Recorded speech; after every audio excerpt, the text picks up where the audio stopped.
So you want to know how you can simply go ahead and share Amazon Prime membership with family? Well, this is going to be the only video that you'll ever need to watch on the internet. So with that being said, let's get straight into the video, shall we?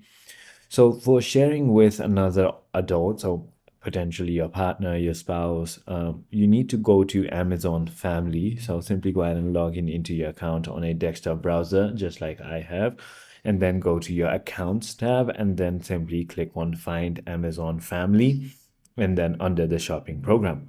Once you've done that, simply select add adult, and then under the add new member, enter the other adult's name and email, and then send the invitation. Both you and the invited adults must agree to share payment methods and digital content like Prime Video, Prime Music, and Prime Reading. The invited adult has 14 days to accept via the link in the email. I hope this video clarified everything for you. If it did, hit that like button, and I'll see you on the next one.